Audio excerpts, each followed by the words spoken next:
શ્રી રણછોડરાયજી મંદિર ભોજનાલય ડાકોર।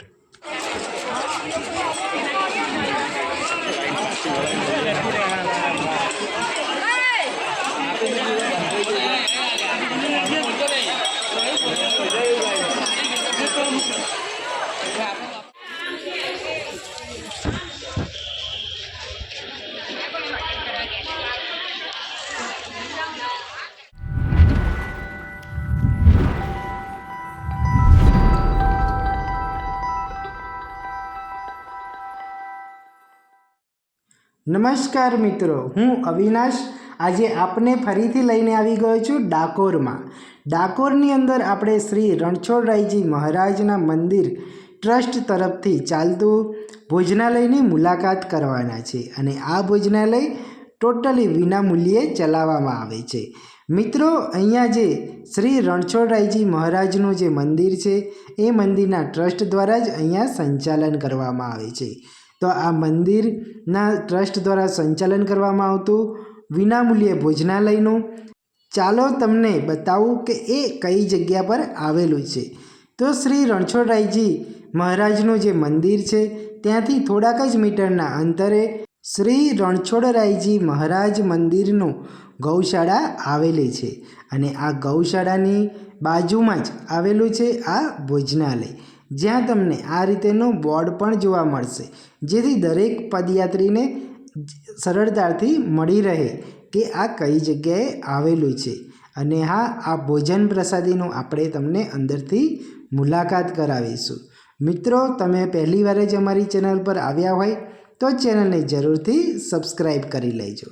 તો ચાલો મિત્રો, આપણે આવી ગયા છે ભોજનાલયમાં, જ્યાં આ રીતેનું તમને જોવા મળશે, જ્યાં તમે આ રીતેનું બોર્ડ પણ જોઈ શકશો કે 2024ની અંદર 10મા મહિનામાં 7મી તારીખથી આ ભોજનાલયની શરૂઆત થઈ હતી અને ત્યારથી રાબેતા મુજબ અહીંયા દરરોજ સવારે ભોજન પ્રસાદ મળવાની શરૂઆત થઈ જાય છે, જ્યાં દરેક ભાવિ ભક્ત આવીને વિનામૂલ્યે જમી શકે છે, પ્રસાદી ગ્રહણ કરી શકે છે।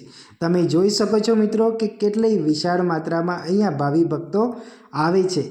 મંદિરે દર્શન કરીને ખુશી ખુશી આ જગ્યાએ આવીને ભોજન પ્રસાદી ગ્રહણ કરીને પોતપોતાના ગામ તરફ જતા હોય છે। અહીંયા તમને વિનામૂલ્યે અનલિમિટેડ એટલે કે તમારે જોઈએ તેટલું તમને અહીંયા જમવાનું મળવાનું છે।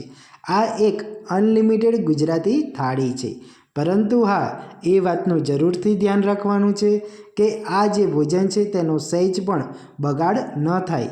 તમારે જોઈએ તેટલી વખત તમે લઈ શકો છો, પરંતુ ભોજન બગાડ નથી જ કરવાનો, તેનું પૂરેપૂરું ધ્યાન રાખવાનું છે।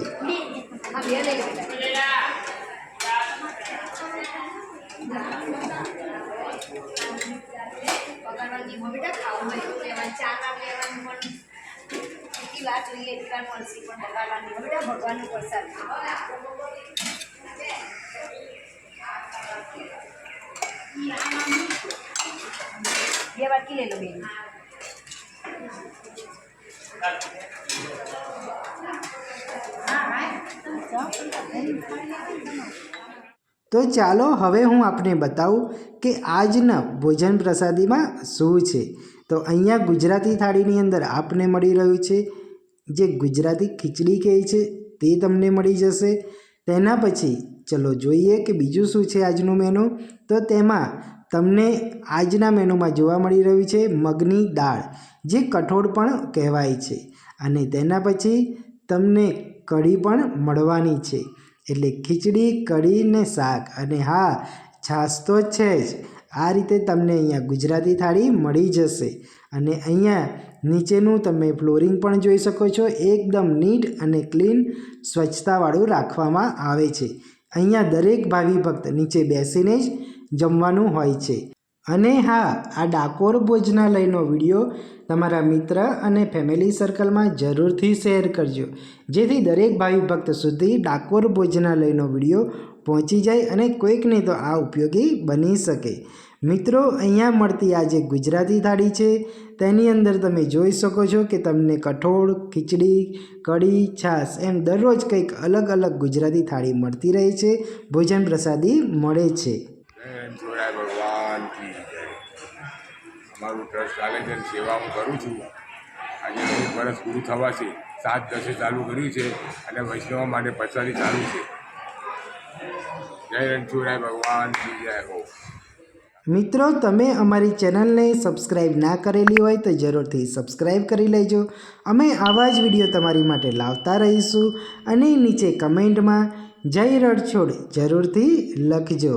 Thank you. આભાર. ધન્યવાદ.